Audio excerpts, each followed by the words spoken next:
뉴욕의 교육위원회가 교육자료로 사용하기 위해서 한 가정이 교회와 국가와 사회에 미치는 영향이 얼마나 큰지 두 가정을 선택해서 그렇게 조사를 해보았습니다. 한 사람은 미국의 명문 프리스턴 대학의 제1대 총장이었던 조나단 에드워즈의 가문이었습니다. 그리고 또 한 사람은 어린 시절 에드워즈의 친구였지만 뉴욕에서 술집을 경영해서 큰 거부가 된 마커스 슐츠라는 그런 불신자 가정이었습니다. 에드워즈와 슐츠 이 두 가정을 5대까지 조사를 해보았습니다. 그 후손들이 어떤 삶을 살고 있는지 조사를 해보았더니 에드워즈의 후손은 총 896명이었는데 이 중에 대학 총장이 12명, 교수가 65명, 의사가 60명, 목회자가 100명, 군인이 75명, 저술가가 85명, 변호사와 판사 등 법조인이 130명, 공무원이 80명, 하원의원 3명, 상원의원 2명, 미국의 부통령 1명, 그리고 260명은 아주 경건한 신앙인으로 지내고 있었다라고 합니다. 반면에 마커스 슐츠의 후손은 1062명이었는데 그들의 후손들을 보니까 교도소 생활을 5년 이상 했던 후손이 무려 96명, 정신병자, 알코올 중독자가 58명, 매춘부 65명, 학교 교육을 받지 못한 자 460명, 극빈자 286명, 그리고 이들 때문에 나라에서 나갔던 각종 세금을 계산해 보니까 무려 1,500억이나 되었다라는 이야기가 있습니다. 어쩌면 이들 집안은 나라에 아무런 도움이 되지 않는 그런 집안이었습니다. 여러분, 여기 이 두 집안의 차이가 무엇일까요? 한 집안에는 정말 훌륭한 사람들이 많이 나왔습니다. 반면에 한 집안은 알코올 중독자, 정신병자, 교도소에 또 수감된 자, 이런 자들이 많이 있었습니다. 무엇 때문일까요? 이 차이는 에드워즈 목사 집안은 하나님의 말씀대로 하나님 앞에 서서 정말 하나님을 경외하며 말씀대로 살고자 몸부림치는 그런 집안이었습니다. 반면에 슐츠의 집안은 하나님을 무시하고 자기 멋대로 산 그런 인생이었습니다. 이것이 후에 이렇게 많은 차이를 두게 했다라는 것입니다. 여러분, 신앙생활, 이 신앙생활이란 무엇일까요? 그것은 우리가 매 순간순간마다 하나님 앞에 서 있는 것입니다. 매 순간순간을 하나님 앞에서 살아가는 삶의 자세, 이게 바로 신앙이라고 말할 수 있습니다. 다른 말로 말하면 코람데오의 삶을 살아가는 겁니다. 이 코람데오라는 이 라틴어는 하나님 앞에서라는 그런 의미를 가지고 있습니다. 매 순간순간마다 우리가 하나님 앞에 서 있는 것처럼, 하나님께서 우리를 지켜보고 계신 것처럼 그렇게 하나님 앞에서 살아가는 삶, 하나님이 두 눈 푸릅뜨시고 우리의 모든 일거수일투족을 바라보고 계신다는 사실을 기억하고 확신하면서 살아가는 삶이라는 것입니다. 이 코람데오는 16세기 종교개혁자들이 부패했던 중세교회를 향해서 외쳤던 바로 말이기도 합니다. 모든 성도들이 하나님 앞에서 하나님의 권위 아래 하나님의 영광을 위해서 살아갈 것을 종교개혁자들이 중세시대 중세교회의 부패를 바라보면서 외쳤습니다. 그렇습니다. 여러분, 신앙생활이란 매일 매 순간 살아 역사하시는 하나님 앞에 서 있는 자세로 사는 것입니다. 하나님 앞에 서서 살아가는 것, 하나님께서 오늘 또 우리를 지켜보고 계신다는 그 의식을 가지고 살아가는 것, 이것이 믿음 생활이라는 것입니다. 아브라함은 갈대아 우르 지방의 죄가 난무한 곳에서 하나님 앞에 서게 되었습니다. 모세는 광야에서 하나님 앞에 서 있다가 하나님을 만나게 되었습니다. 베드로는 예수 그리스도가 잡힐 때 예수님을 부인하며 저주했다가 부활하신 예수 그리스도를 마주하게 되었던 걸 볼 수 있습니다. 이처럼 인생의 가장 어려운 순간에 죄가 난무한 세상에서 하나님께서는 믿음의 사람들을 불러주시고 그들을 만나 주셨습니다. 그리고 그 사람들을 하나님의 사람으로 세워주셨던 걸 볼 수 있습니다. 어떤 삶의 형태로 있든지 우리가 살아가는 그 삶의 자리에서 하나님께서는 우리를 만나주시고 우리를 불러주시고 또 인도해 주신다라는 것입니다. 오늘 본문에 보면 하나님 앞에 서 있는 한 사람, 바로 모세를 볼 수 있습니다. 하나님은 어느 날 모세를 부르시고 이스라엘 백성들과 제사장인 아론에게 명령을 내리고 있습니다. 무슨 명령을 내리고 있습니까? 회막 안에 켜놓은 등잔불은 감람을 사용하고 그 열매로 짠 순결한 기름을 등잔불에 부어서 계속해서 꺼지지 않고 켜놓도록 하라라는 그런 명령을 하나님께서 내리고 있습니다. 또한 그 안에 있는 등잔불 잘 정리해 놓으라고 말씀합니다. 그래서 항상 불이 꺼지지 않도록 하라고 말씀하고 있습니다. 회막 안에 불을 켜기 위해서 하나님께서 하나님의 백성들에게 요구하시는 내용, 바로 오늘 본문의 내용입니다.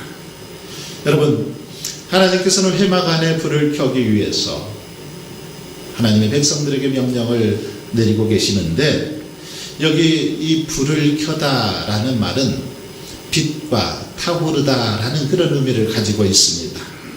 이것은 한마디로 말하면 등불을 의미합니다. 불을 켜다라는 것은 등불을 밝히다라는 의미입니다. 등불을 위하여 불을 켜라는 것입니다. 2절 하반절에서 등잔불이라는 단어를 통해서도 불을 켜기 위하여라는 말이 바로 등불이라는 사실을 우리는 알 수 있습니다. 성경에서 이 등불 무엇을 의미합니까? 하나님의 말씀을 의미합니다. 시편 119편 105절에 보시면 주의 말씀은 내 발의 등이요 내 길의 빛이니이다, 이렇게 말씀하고 있는 걸 볼 수 있습니다. 등불, 바로 하나님의 말씀이라는 것입니다.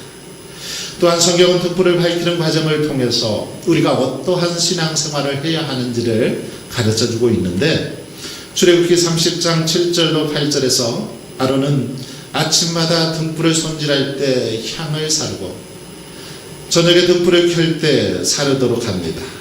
이 향기로운 향은 바로 성도의 기도를 의미합니다.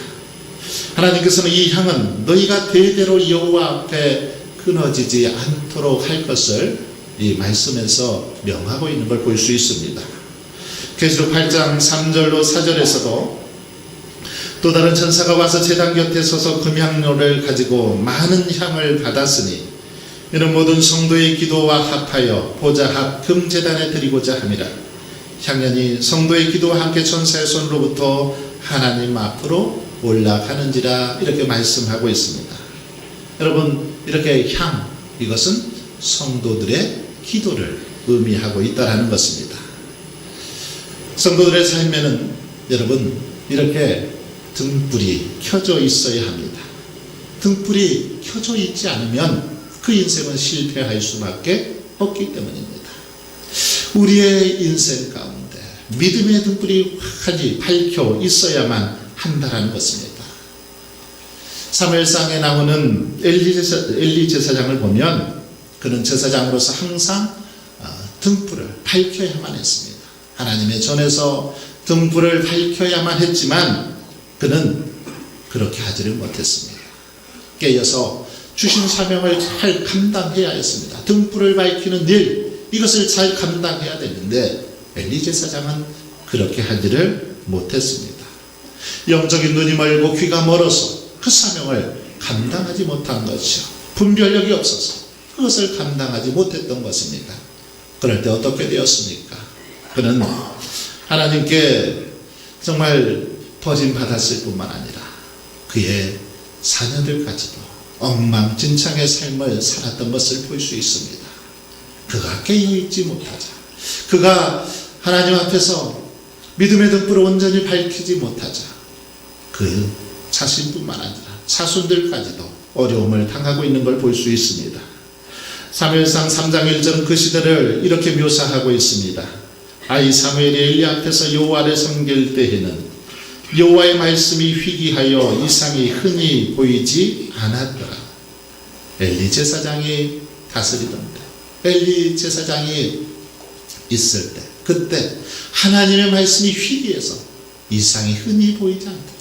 하나님의 말씀이 들려오지 않았다라는 겁니다. 하나님의 말씀의 등불이 꺼졌을 때 그 시대는 한마디로 소망이 없는 그런 시대가 되었다는 겁니다. 기도의 등불이 꺼졌더니 세상은 어두움으로 바뀌게 되었다라는 사실을 이 말씀을 통해서 우리에게 가르쳐 주고 있습니다. 여러분, 그렇습니다. 말씀과 기도의 등불이 꺼져갈 때 이 세상은 암흑천지로 변할 수밖에 없는 것입니다. 그러기에 이 시대를 향하여 하나님께서는 성도들에게 말씀의 등불, 기도의 등불을 환히 밝힐 것을 명하고 있습니다. 말씀과 기도의 등불을 켜서 이 나라, 이 민족의 어두움을 밝히며 살아가기를 원하신다는 것입니다. 양극화로 갈등하고 대립하는 것을 말씀으로 하나 되게 하고 가치관의 혼란으로 무너져버린 가정과 사회를 기도로 저와 여러분이 다시 세우길 원하신다는 것입니다. 지금 이 시대를 보면서도 말씀으로 중심을 잡지 못하고 기도하지 않는 죄를 범하게 된다면 그러기에 우리는 하나님 앞에 책망받을 수밖에 없고 세상이 우리를 향해서 그 책임을 돌릴 수밖에 없는 것입니다. 그러므로 여러분, 우리는 말씀과 기도의 등불을 늘 환히 밝혀야 합니다. 말씀과 기도의 등불을 늘 켜기 위해서 준비해야 된다는 것입니다. 그렇다면 우리가 말씀과 기도의 등불을 켜기 위해서, 등불을 준비하기 위해서 어떻게 준비해야 됩니까? 먼저 오늘 말씀해 보시면 순결한 기름과 같이 으깨지고 깨끗해짐을 입어서 하나님 앞에 먼저 나아갈 것을 명하고 있습니다. 2절에 보시면 불을 켜기 위하여 감람을 찌어는 순결한 기름을 내게로 가져오게 하여 이렇게 말씀합니다. 등불을 켜기 위해서 감람나무 열매로 찌어낸 순결한 기름을 가져와야 한다라고 말합니다. 감람나무, 이 감람나무는 이스라엘의 아주 흔한 나무이면서 또 귀한 나무이기도 합니다. 바로 이 감람나무는 우리가 잘 아는 올리브 나무입니다. 올리브유, 이 올리브유를 짜낸 그 나무 있죠. 이 나무는 관상목으로, 열매는 식용으로, 또 기름은 약용과 식용, 그리고 등유로도 쓰이고 있는 게 바로 올리브 나무입니다. 감람나무 있죠. 하나님은 이 감람나무 열매를 곱게 찧어서 짜낸 순결한 기름을 내게로 가지고 오라라고 말씀하십니다. 왜 하필 여러분 감람나무일까요? 많은 나무들이 있었을 텐데 왜 하필 감람나무를 가지고, 감람나무 기름을 짜서 가지고 오도록 하셨을까요? 여러분, 이 감람나무는 우리 운주 사람들에게 감나무가 친숙한 것처럼 이스라엘 백성들에게 감람나무는 아주 친숙한 그런 나무였습니다. 이스라엘 땅에 가면, 중동 지역에 가면 어디서든지 쉽게 볼 수 있는 나무가 바로 감람나무, 이 올리브 나무입니다. 가장 친숙한 나무이기도 했고 가장 유용하게, 아주 다양하게 이렇게 사람들에게 사용되었던, 쓰임받았던 나무가 감람나무입니다. 그런데 하나님께서 이렇게 감람나무를 가져오라고, 감람나무 기름을 가져오라고 말씀하신 것, 이렇게 결정하신 것은 그 감람나무가 특별해서 그런 것이 아닙니다. 감람나무가 아주 특별하기 때문에 그 감람나무 기름을 가져오라 이렇게 말한 게 아니라는 것입니다. 아주 고귀하고 멋있고 특별한 나무라서 그것을 가져오라고 한 것이 아니라는 것입니다. 그저 주위 사람들에게 친숙하고 익숙한 나무이기 때문에 이게 쓰임을 받았다라는 것입니다. 그렇습니다. 여러분, 우리가 하나님 앞에 쓰임을 받을 수 있는 것은 우리가 무엇인가 특별하고 능력이 있어서 쓰임 받는 것이 아니라는 것입니다. 보잘것없고 연약해 보여도 하나님 앞에 가까이 머물고 하나님과 친밀한 관계를 유지할 때, 정말 하나님 앞에 친숙한 사람으로 설 때 우리는 쓰임 받는 존재가 될 수 있다는 것입니다. 여러분, 그러나 이렇게 쓰임 받는 것, 돌아보면 모든 것이 전적인 하나님의 은혜입니다. 하나님의 은혜로 우리가 하나님의 백성이 되었고 하나님의 자녀가 된 것입니다. 예수 그리스도의 십자가의 은혜가 우리를 살리셨고 하나님의 등불을 밝히는 재료가 되었다라는 것입니다. 나약하고 정말 볼품없지만 하나님께서 은혜를 베풀어 주셔서 그런 존재가 되었다라는 것입니다. 그러니 여러분, 우리가 어찌 하나님께 감사하지 않을 수 없고 하나님의 은혜를 찬양하지 않을 수 없습니까? 늘 감사하고 찬양해야 한다는 것입니다. 이제 이렇게 물러주신 감람나무의 열매가 순결한 기름이 되기 위해서는 다음 단계의 공정을 밟아야 합니다. 감람나무의 열매를 바로 으깨고 곱게 빻아야 된다는 것입니다. 감람나무가 하나님 앞에 쓰임받는 기름이 되기 위해서는 그 열매가 으깨어지고 부서지고 깨어지고 빻아져야만 된다라는 것입니다. 그렇습니다. 하나님의 은혜로 부름받은 우리는 으깨져서 가루가 되어야 합니다. 내 모습, 내 주장, 이것들은 다 사라지고 정말 하나님 앞에서 부드러운 그런 옥토처럼 부드럽게 잘게 우리들이 부서지고 그렇게 쪼개질 때 하나님 앞에 귀하고 아름답게 쓰임받게 되더라는 것입니다. 한번 참기름집에 가셔서 참기름을 쌓는 다음에 그 깻묵을 한번 보십시오. 깻묵. 이 깻묵을 보시면 깨의 형체는 원데간데 없이 다 사라졌습니다. 완전히 부서지고 눌러져서 그 형체가 다 사라졌습니다. 그래야만 참기름이 나오는 것입니다. 여러분, 이렇게 하나님의 은혜로 부름받은 우리들도 하나님의 말씀으로 깨어지고 부서지고 쪼개어질 때, 정말 하나님의 그 능력의 손으로 압착해 줄 때, 그럴 때 우리 안에 정말 아름다운 향기가 나는 그런 기름이 되게 된다라는 것입니다. 이렇게 빻아지고 쪼개어지게 감람류가 귀한 순결한 기름이 되어서 하나님의 등불을 밝힐 수 있었던 것입니다. 사랑하는 여러분, 그러나 우리는 어떻습니까? 하나님의 은혜로 부름받았지만 하나님의 은혜를 말하면서도 하나님의 은혜 안으로 들어가는 것을 꺼려합니다. 싫어합니다. 왜 그렇습니까? 으깨져야 하고 빻아져야 하는데, 부서져야 하는데 그것을 원치 않기 때문입니다. 특별히 교회 안에서는 으깨지려고 노력이라도 하는 것처럼 그렇게 보이기도 합니다. 하지만 세상에서는 으깨지려고 하지 않습니다. 부서지려고 하지를 않습니다. 그리스도인으로서 손해보고 고난받는 거 원치 않더라는 것입니다. 그래서 내 감정대로 살아가는 그런 우리의 모습을 발견할 때가 많이 있습니다. 깨지지 않고 여전히 투박하게 덩어리져 있는 모습, 그런 모습을 간직하고 살아가는 게 우리의 모습이라는 것입니다.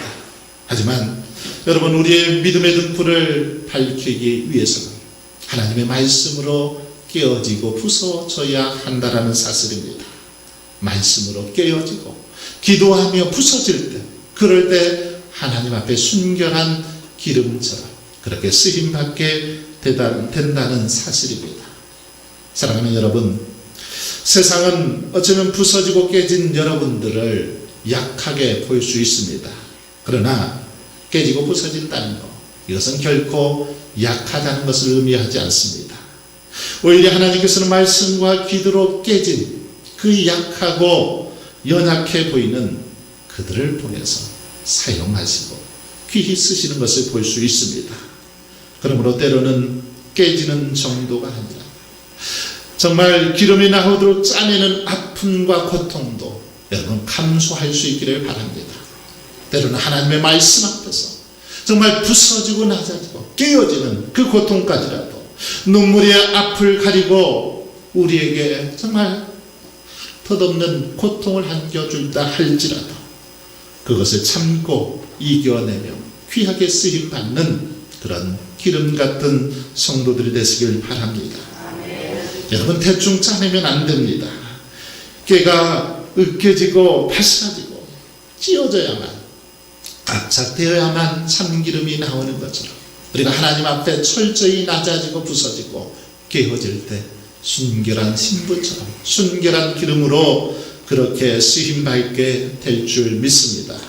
그러므로 저와 여러분이 철저히 깨어지고 부서져서 어디서든 말씀과 기도의 등불을 환히 밝히는 그런 감람류가 될 수 있기를 바랍니다. 또한 말씀과 기도의 등불을 켜기 위해서는 날마다 믿음의 등불을 꺼뜨리지 말고 켜야 할 것을 오늘 본문은 가르쳐주고 있습니다. 하나님께서는 2절 하반절에서 그렇게 말씀하십니다. 계속해서 등잔불을 켜둘지며 계속해서 등잔불을 켜둘지며 3절에서도 저녁부터 아침까지 여호와 앞에 항상 등잔불을 정리할지니 계속해서 항상 이 단어를 통해서 늘 불이 꺼지지 않고 계속 타오르도록 할 것을 명하고 있습니다. 그처럼 계속해서 회막한 등잔불은 켜야 했고 그 불은 꺼져서는 안 되었다는 것입니다. 여러분 그러나 이것은 24시간 하루 종일 그렇게 꺼뜨리지 말라 이런 말은 아닙니다. 왜냐하면 등불은 저녁 시간에 켜서 아침이 되면 껐습니다. 낮 시간대는 꺼져 있었다라는 거죠. 그러므로 이 말은 등불을 켜는 것이 중단되는 날이 없게 하라 이런 말입니다. 중단되어지는 날이 없게 하라.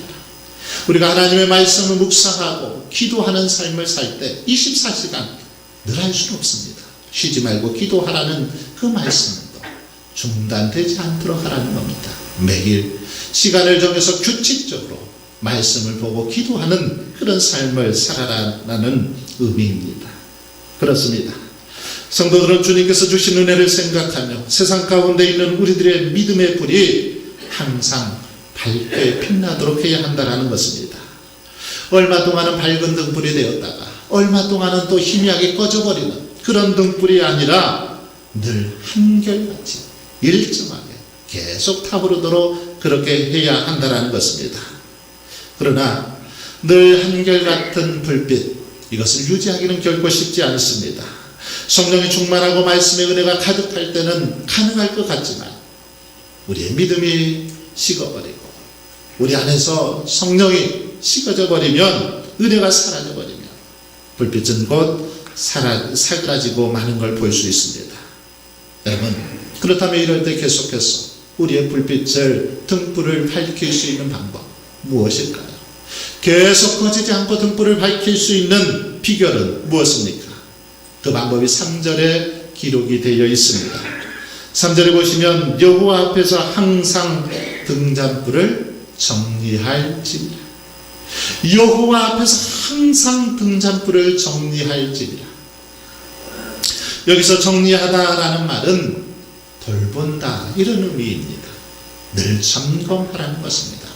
불이 잘 타고 있는지 그렇지 않은지 점검하라는 것입니다. 대제사장은 성소의 등불이 꺼지지 않고 항상 타오르도록 점검하는 일을 했습니다. 등대에 기름이 없어 불이 꺼지지 않도록 항상 기름을 채워줘야 했고 심지어 불똥이 맺혀서 빛을 제대로 발하지 못하면 불똥을 잘라내서 환히 타오를 수 있도록 그렇게 하는 일 제사장의 몫이었습니다. 그렇습니다.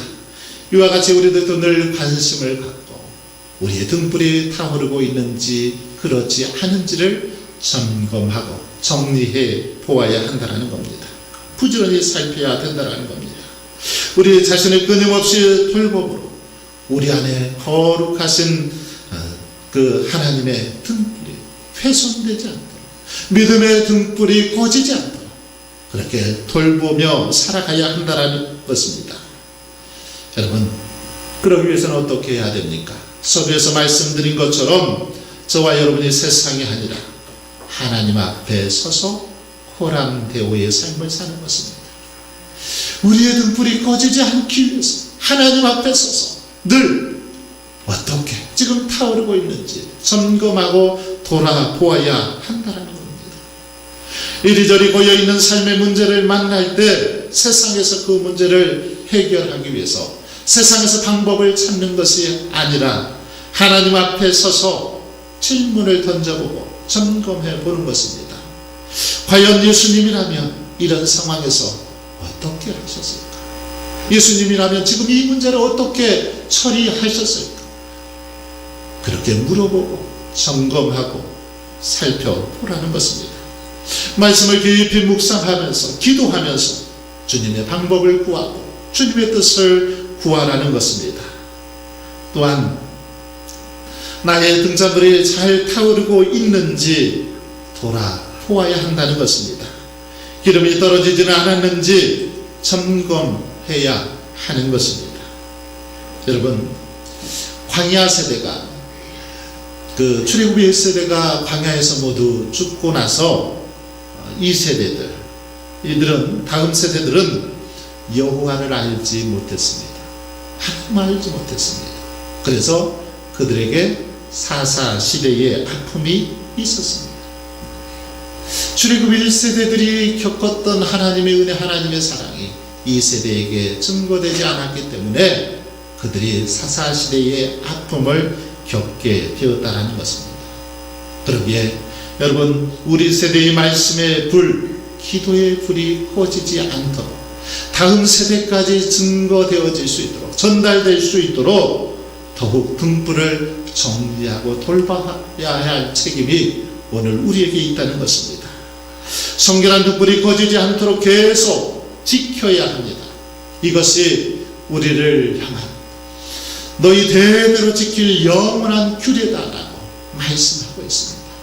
등불이 꺼지지 않는 것, 이것이야말로 성도들이 오늘날 지켜야 할, 대대로 지켜야 할 영원한 규례라고 말씀하고 있습니다. 사랑하는 성도 여러분, 지금 여러분의 등불은 어떻습니까? 잘 타오르고 있습니까? 아니면 기름이 부족해서 꺼질락 말락 하고 있지는 않습니까? 여러분의 가정의 등불이 꺼져가고 있지는 않습니까? 불순물이 섞여서 잘 타오르지 못하고 그 흐름만 가득하지는 않습니까? 어두운 세상을 밝히 비춰주어야 할 그 등불이 다 꺼져버려서 세상으로부터 짓밟히고 외면당하고 있지는 않냐는 겁니다. 바라기는 여러분, 저와 여러분의 등불이 다시금 활활 타오르기를 원합니다. 우리 가정의 등불, 구역의 등불, 우리 일터의 등불이 다시금 타오르기를 원합니다. 오늘 우리 세대에서만 타고 꺼져가는 등불이 아니라 우리 자자손손 천대만대까지 이르도록 이 등불이 계속해서 타오를 수 있기를 바랍니다. 그래서 어두운 세상을 환히 밝히시는 향기로운 등불, 정말 하나님 앞에 기쁨이 되어지는 그런 등불의 삶을 살아갈 수 있게 주님의 이름으로 축원합니다.